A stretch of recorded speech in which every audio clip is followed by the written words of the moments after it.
The wet season continues and more rain clouds are expected across the Windward Islands and indeed for the Eastern Caribbean. But at least it's good news for the rain gauge out at Tobago. It is rising. Currently we're at 130 millimeters of rainfall. That's still well away from the 264, but at least we're early days in August and we definitely have to make up for the shortfall that occurred for July as well as into June. And obviously not forgetting the harsh dry season.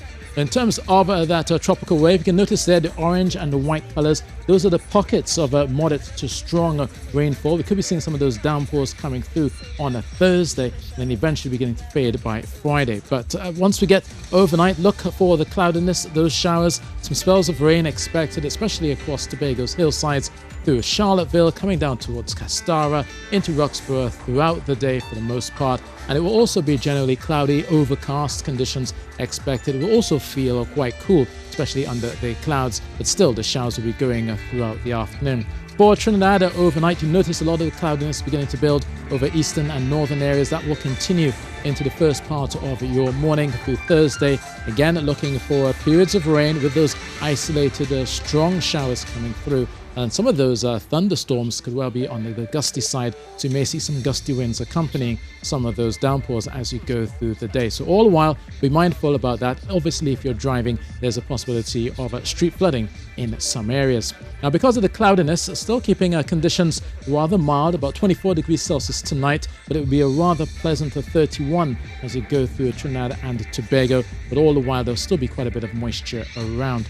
Heading offshore, those southeasterly winds should be mostly gentle, but you could be seeing those gusty winds up to 25 knots in some of those showers, so be mindful about that. And looking at a slight chop through the Caribbean, but could turn moderate as you go through the next day or two. Now we lose one active tropical wave and then we see a more weaker tropical wave which is set to come through on a Saturday. The reason why this will be weaker is because there's a lot of Saharan dust surrounding it, as well as the unfavorable upper level winds. So basically low activity expected in terms of tropical cyclones, at least for the next few days. So on a Friday we see fair weather, and then on Saturday it's generally cloudy, dull skies, a mixture of Saharan dust and maybe just a few brief showers for the weekend for both islands.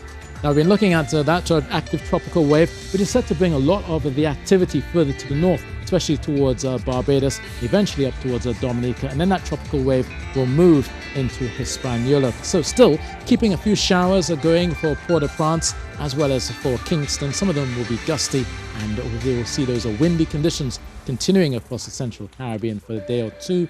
For the Eastern Caribbean, those are blustery showers, some heavy downpours, heavy showers expected as you go not only from the Leeward Islands, coming all the way down to the Windwards. It's only at Georgetown that will likely escape a few brief showers expected here and a high of 32 degrees Celsius.